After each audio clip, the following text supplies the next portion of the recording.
আপনি কি মনে করেন এই মুহূর্তে এই সরকারের সম্পর্কে আপনার অ্যাটিটিউড কি? আপনি কি পজিশনে, নাকি আপনি অপোজিশনে, নাকি আপনি মাঝামাঝি? আপনি কি সংসদের মধ্যে গিয়ে সরকারের প্রশংসা করবেন আর বাইরে গিয়ে বিরোধিতা করবেন, সেটাই আপনার রোল? নাকি আপনি মনে করবেন একটা অন্যায় যদি হয়, আপনার ভোটেই যদি কেড়ে নিয়ে থাকে, তাহলে তার বিরুদ্ধে রাজপথে নামবেন? নামলে কবে, কিভাবে, সবই আস্তে আস্তে ভাবতে হবে। আমি আজকে পত্রিকায় পড়লাম, আপনারাও পড়েছেন, আমাদের বিরোধী দলের নেতা বলেছেন যে নির্বাচন হয়েছে সেই নির্বাচনে আমাদেরকে ষড়যন্ত্র করে জোর করে হারিয়ে দেওয়া হয়েছে। পড়েছেন? কথা ঠিক? কবে থেকে ঠিক? এই উপলব্ধি কবে হলো? যেদিন ভোটের রায় ঘোষণা করা হয়েছিল সেদিন বুঝতে পারেননি? এই বুঝতে 4 মাস লেগে গেল। তাহলে আরো কি কি জিনিস বোঝেননি যে আরো 44 মাস লাগবে? এরকম হতে পারে না? কাউকে ছোট করছি না, যিনি বলেছেন তাকে আমি ব্যক্তিগতভাবে খুবই সম্মান করি। একজন জ্ঞানী মানুষ, ভালো মানুষ, এবং তিনি রাজনীতি আন্তরিকভাবে করেন। সব মানবার পরে আমি বলছি, এটা এমন একটা জিনিস, এই যে জুলাই অভ্যুত্থান নিয়ে আমরা এত কথা বলি, আমাদের মধ্যে কত আবেগ আছে, আমরা কিভাবে জীবন দিয়েছি, এই রকম লড়াই সারা বিশ্বে কম হয়েছে যে সরাসরি বুক চিতিয়ে বুকের মধ্যে গুলি নিয়ে নেয়। দেখান এই উপমহাদেশের মধ্যে, দেখান পৃথিবীর মধ্যে কটা দেখাতে পারবেন সেই কাজ করে আমরা দেখিয়েছি। যেটা যে বলে না, সাবাস বাংলাদেশ, পৃথিবী অবাক তাকিয়ে নয়, জ্বলে পুড়ে মরে সারখার, তবু মাথার অবাক নয়। আমরা মাথা নত করি নাই। আমাদের নামে ব্রিটিশরা দোষ দিয়েছে, ওরা ভীরু কাপুরিশ, খালি পরচর্চা করে মিথ্যা কথা বলে, এই বাঙালিদের দিয়ে কিছু হবে না। কিন্তু বাঙালি যে সাহসিকতা দেখিয়েছে, বাঙালি যে কমিটমেন্ট দেখিয়েছে, বাঙালি তার অঙ্গীকারের সাথে যে এখন পর্যন্ত আছে, সেটা অনন্য। আপনারা হয়তো অনেকে মুক্তিযুদ্ধ দেখেছেন, অনেকে দেখেননি।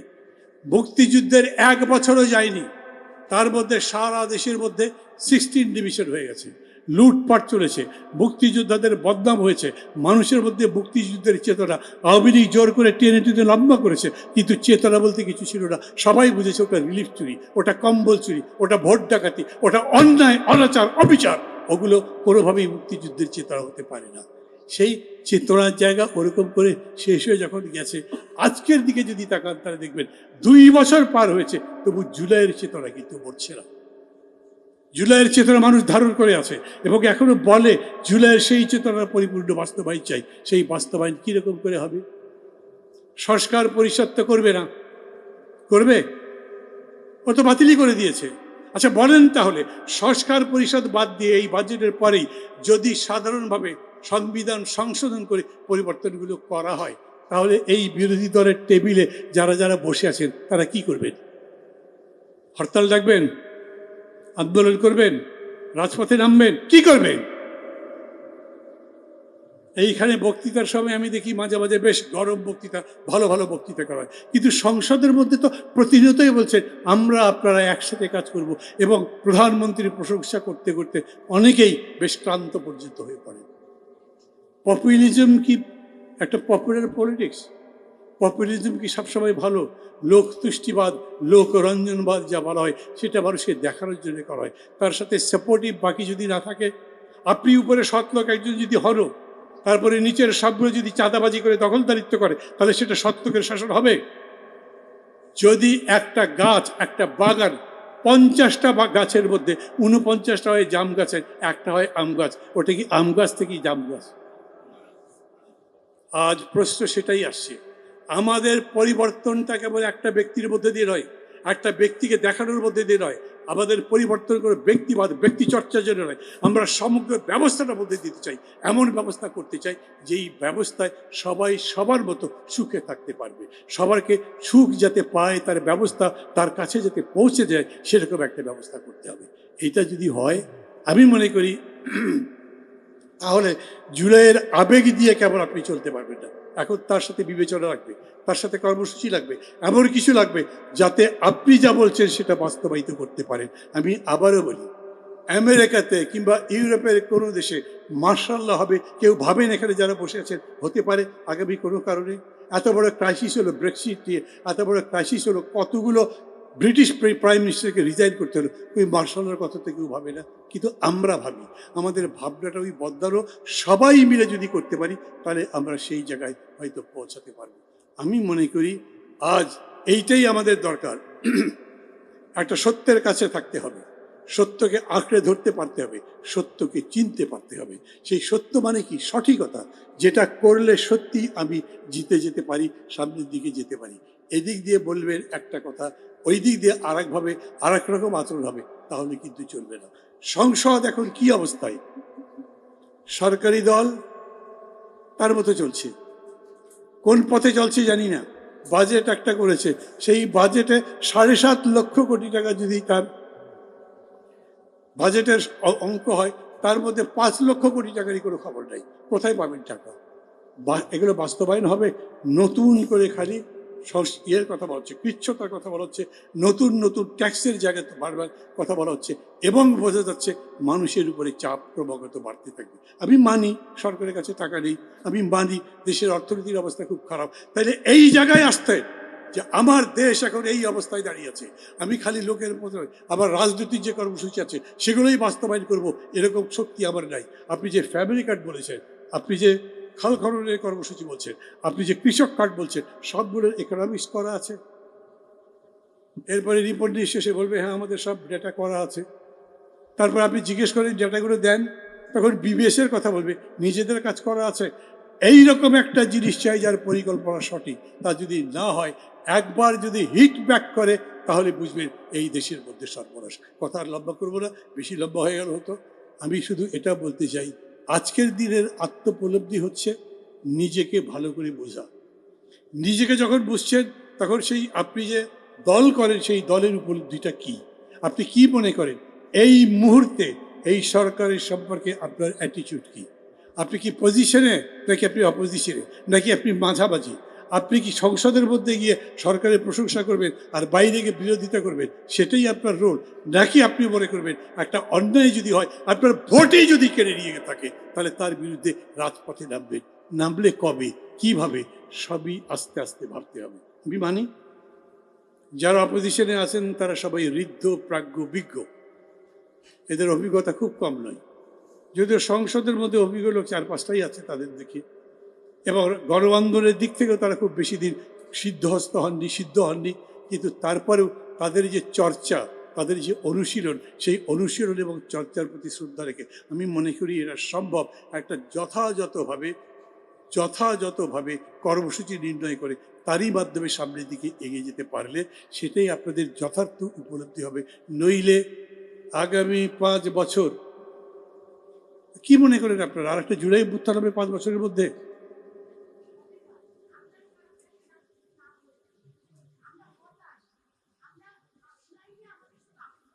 এটাই সবচেয়ে খারাপ কথা বলেছেন যে আপনারা হতাশ। হতাশ কেন হবেন? আপনি হতাশার মধ্যে আসার চাষ করবেন, সেটার নাম রাজনীতি। রাজনীতি কখনো প্রতিকূল অবস্থার মধ্যে নাও পাওয়ার হয়। রাজনীতি সবসময় প্রতিকূল অবস্থাকে অনুকূল করবার জন্য লড়াই করা, সেই লড়াইটাই করবেন। সম্মানিত উপস্থিতি, আত্ম উপলব্ধি হলো আয়নার সামনে দাঁড়িয়ে নিজের ভেতরের সত্তাকে চেনা, আর আত্মসমালোচনা হলো সেই সত্তার ভুলগুলোকে নির্মমভাবে চিহ্নিত করে শুধরে নেওয়া। এই দুটি সমন্বয় ছাড়া কোনো ব্যক্তি বা সংগঠন তার অভীষ্ট লক্ষ্যে পৌঁছতে পারে না। সম্মানিত উপস্থিতি, আমার বাংলাদেশ পার্টি কর্তৃক আয়োজিত আজকের এই আলোচনা সভায় এই পর্যায়ে বক্তব্য নিয়ে আসার জন্য আমি অনুরোধ করছি বিশিষ্ট রাজনীতিবিদ এবং নাগরিক ঐক্যের সম্মানিত সভাপতি জনাব মাহমুদুর রহমান মান্না। জনাব মাহমুদুর রহমান মান্নাকে তার মূল্যবান বক্তব্য রাখার জন্য অনুরোধ করছি।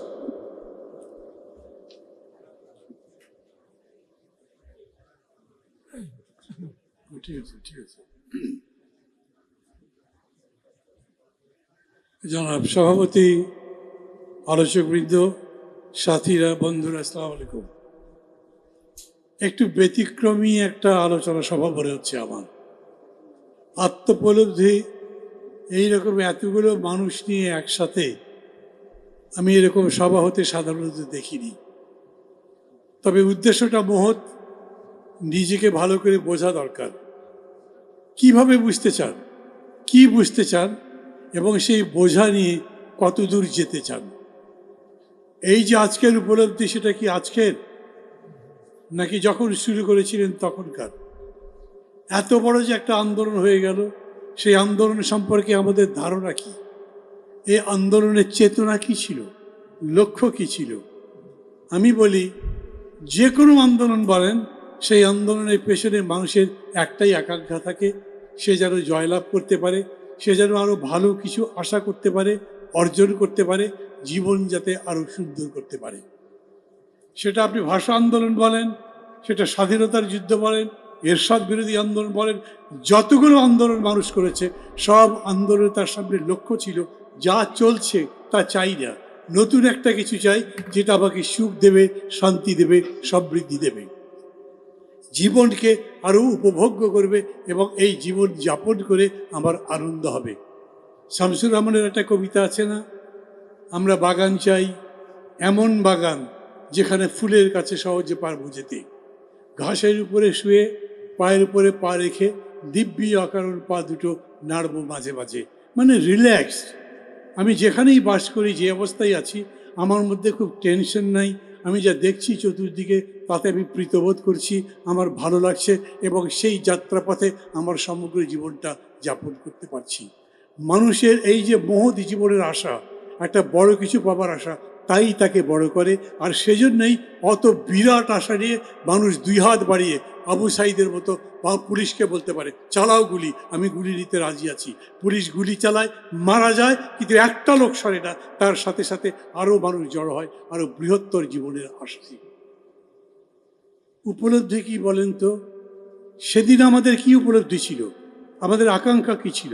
মানে যা চলছে ওইটা যেন না চলে, আরও ভালো কিছু হয়, উন্নততর কিছু হয়। তাই তো যে দেশে বাস করি এই রকম দেশ যেন না হয়, এইভাবে ভোট চুরি, ডাকাতি, লুট, সমস্ত ধরনের অপকর্ম বন্ধ যাতে হতে পারে, একটা সুন্দর দেশ হয়, আমরা একটা নতুন বাংলাদেশ চাই। ওই যে স্লোগান দেয়, বলতে দাও বাংলাদেশ, নতুন বাংলাদেশ গড়ব, সেই বাংলাদেশের স্বপ্ন নিয়ে লড়াই। সেই স্বপ্নের কাছে আমরা যেতে পেরেছি কত দূর? আমি প্রথমেই আপনাদের স্পষ্ট করে বলতে চাই, শামসুর রহমানের কবিতা দিয়ে যে আমি বললাম, অথবা জনগণের আকাঙ্ক্ষার কথা যে আমি বললাম, সেই আকাঙ্ক্ষার ধারে কাছে আমরা এখন পর্যন্ত যেতে পারিনি। আমরা জুলাই সনদ বলছি, আমরা আমাদের যে সমস্ত আকাঙ্ক্ষা ছিল সেগুলো লিখিত আকারে জনগণের সামনে যেরকম করে পেশ করেছি, সবার মধ্যে বলেছি, সেগুলো নিয়ে কি অবস্থা হয়েছে তা জানেন। জুলাই সনদ এখন মানুষের সামনে একটা বিভ্রান্তি তৈরি করছে। এই মঞ্চে যারা যারা বসে আছেন তারা সবাই মিলে বলছে জুলাই সনদের সাথে বেইমানি করা হচ্ছে, বিশ্বাসঘাতকতা করা হচ্ছে, এটা পালন করা হবে না। আর যারা ক্ষমতায় আছেন, জিতেছেন, 2/3 বেশি মেজরিটি পেয়ে এখন ক্ষমতায় বসছেন, তারা বলছেন জুলাই সনদ অক্ষরে অক্ষরে বাস্তবায়ন করব। মানে কি? একজন উত্তর মেরু দেখাচ্ছে যে ওইটাই আবার মেরু, আর আরেকজন দক্ষিণ মেরু দেখে বলে ওইটাই আবার মেরু। উত্তরটা উত্তর নয়, দক্ষিণটাই আসলে সত্যি। মানুষ তো বোঝে না। জুলাই সনদ বোঝা তো সহজ নয়।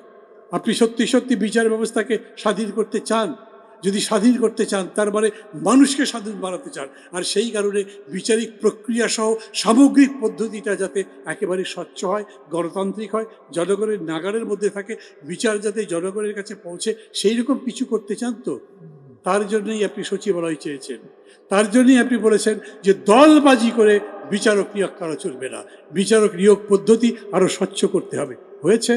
বরঞ্চ ওই অধ্যাদেশ দুটো বাতিল হয়ে গেছে, 4টা অধ্যাদেশ বাতিল হয়েছে।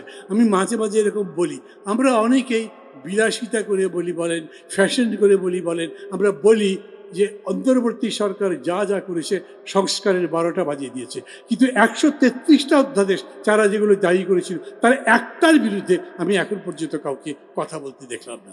আমি মানি ওর মধ্যে বিশ্ববিদ্যালয়ের নাম বদলাও, রাস্তার নাম বদলাও, কোনো বিশেষ জায়গার একটা বিশেষ পরিবর্তন করো, এই ধরনের ঘটনাগুলো সংস্কারের অংশ নয়। কিন্তু সেটা সংস্কার যা আমার জীবন বদলে দেয়, যা আমাকে মানুষের মতো ভাবতে শেখায়, যা আমাকে মানুষের মতো বাঁচবার একটা সুযোগ করে দেয়, সেই রকম যতগুলো সংস্কার ছিল তার একটা সংস্কার এই পর্যন্ত বাস্তবায়িত হয়নি। ঠিক ঠিক বলছেন, ঠিক আছে, কিন্তু এই 4 মাসের মধ্যেই সব কিছু করা সম্ভব ছিল। ওনারা কি বলছেন? আমরা এর চাইতে আরও ভালো করে করতে চাই। আমি তখন বলি যতটুকু ভালো হয়েছে ততটুকু নিতেন, তারপরে আরও ভালো করতেন, তাহলে মনে হতো আসলে আপনারা ভালোটা নিয়েছেন, আরও ভালোতর, শ্রেয়তর, আরও উন্নত জিনিস করবেন। কিন্তু আপনি তো কিছুই নেননি, বরঞ্চ বাদ দিয়ে দিয়েছেন। এবং এমন জিনিস করেছেন যেটা সবচেয়ে বড় বিতর্কের ব্যাপার ছিল। আমি কি চাই, এই যে এতগুলো বছর বাংলাদেশ, প্রায় 55-56 বছর একটার পর একটা স্বৈরতন্ত্রই তো আসছে, ফ্যাসিবাদী আসছে, পরিপূর্ণ গণতন্ত্র তো আমরা কখনো পাইনি। আমি এমন আইন করতে চাই, এমন ব্যবস্থা করতে চাই যেন আবারও স্বৈরতন্ত্র ফ্যাসিবাদ ফিরে আসতে না পারে। কিভাবে হবে? আইন বানালে হবে? সবচেয়ে ভালো আইন লিখে দেন, এক রাতে হঠাৎ করে সে গভীর রাত্রে সামরিক বাহিনীর লোকজন গিয়ে উর্দি পরে বন্দুকের মাথায় আপনার প্রধানমন্ত্রী প্রেসিডেন্টকে বন্দি করে বলল, বিসমিল্লাহির রহমানির রহিম, আজ থেকে দেশে সামরিক শাসন জারি করা হলো। তখন কি করবেন? কোনো আইন তো আটকাতে পারবে না। সেই আইন আটকাবার জন্যে সেইটা দরকার ছিল যাতে সামগ্রিক রাজনৈতিক প্রক্রিয়া এমন একটা জায়গায় পৌঁছে, যেরকম ধরেন আমি যদি বলি, আমেরিকার কোনো মানুষ যদি বলে, এখানে এরকম হয়েছিল, প্রেস ক্লাবে দুজন আমেরিকান সাংবাদিক এসছেন, তখন এরশাদের আন্দোলন চলছে, সবাই বলে কী ব্যাপার তোমরা মার্শাল্লাহ সামরিক আইন এগুলোর বিরুদ্ধে এত কথা বলো। তো সাংবাদিকরা বলেছে, আচ্ছা আমেরিকাতে যদি মার্শাল্লাহ হয় তাহলে কীরকম হবে? আমেরিকান সাংবাদিক দুজন হো করে হেসে উঠেছে। এরা তাকিয়ে আছে, সাংবাদিক জবাব দিক, ওরা তো আর জবাব দেয় না, ওরা হাসি দিয়ে শেষ। বললো ব্যাপার কি, জবাব দাও। বললো আরে আমি তো জবাব দিলাম হেসে, আমেরিকাতে যদি কেউ বলে সামরিক আইন হয়েছে, হাসতে হাসতে লোকের শেষ হয়ে যাবে, সামরিক আইন আবার কি? ওরা সামরিক আইন দিয়ে দেশ চলে তা ভাবতেই পারে না। আর আমাদের দেশে সামরিক আইন যখন হয় তখন মানুষ মিছিল করে, কারফিউ দেখতে যায়, সামরিক বাহিনীকে পারলে ফুলের মালা দিতে থাকে। মানুষের এই মানসিকতা, মানুষের এই মনন যখন বদলাবে, সমগ্র রাজনীতির মনন যখন বদলাবে, তার কাঠামো যখন বদলাবে, বডি পলিটিক্স যখন বদলে যাবে, তখন আপনি আশা করতে পারেন একটা ভালো কিছু হতে পারে। সেই রকম কিছু হচ্ছে। তা যদি হয় তাহলে এতগুলো অধ্যাদেশের, যেই অধ্যাদেশগুলো হওয়ার দরকার ছিল সেইগুলো এতদিন ধরে সাসপেন্ড রেখেছেন কেন? বলছেন, যেমন সেদিন আমার এক টক শোর মধ্যে আমি একজনকে জিজ্ঞেস করেছি, তিনি বললেন যে এই যে বাজেট সেশনটা হবে, বাজেটের পরে আমরা ওই সবগুলো ধরবো। সেই বাজেট সেশন একটা না দুইটা না তিনটা, কয়টা শেষ হবে তা কি আমি জানি? যেরকম করে বলছেন সেই রকম করে কি করতে পারবেন? সেরকম যদি না পারেন তাহলে তো আমাকে বলতে হবে, আমাকে যথাযথ জায়গায় দাঁড়াতে হবে এবং সময় মতো বুঝতে হবে। না আপনাকে দাঁড়াতে হবে না, বসে আমি জানি না কেন দাঁড়িয়েছেন। না আমার কথার মধ্যে বললে ইয়ে হবে না, পরে আপনি যদি সুযোগ পান তাহলে বলবেন, কারণ এখানে তো ওই সিস্টেমটা আছে বলে আমি জানি না। আমি বলছি সবচাইতে খারাপ পরিস্থিতিতেই তো আমরা লড়াই করেছি। আমরা জিতেছি কখন? যখন সবাই বলছিল শেখ হাসিনা বাপরে শেখের বেটি, একে কেউ নড়াতে পারবে না, তাকে নড়িয়েছি আমরা। পাকিস্তান আর্মি কত শক্তিশালী, ওকে কেউ কিছু করতে পারবে না, তাদের পরাজিত করেছি আমরা। তার মানে সমস্ত প্রতিকূল পরিস্থিতির বিরুদ্ধে লড়াই করে জেতার যে ইতিহাস বাঙালিদের মতো অন্য সবার নাই। তো আমরা তো তাই করতে চাই। আজকেও যে পরিস্থিতি যদি প্রতিকূল যায়, তার পক্ষে তার বিপক্ষে যখন যেখানে দাঁড়ানো দরকার দাঁড়িয়ে সেই লড়াইটা আমাদের করতে হবে। আজকের উপলব্ধিটা এরকমই হবে, এই প্রত্যাশায় আমি আমার কথা বলা শেষ করছি। ভালো থাকবেন সবাই, খোদা হাফেজ।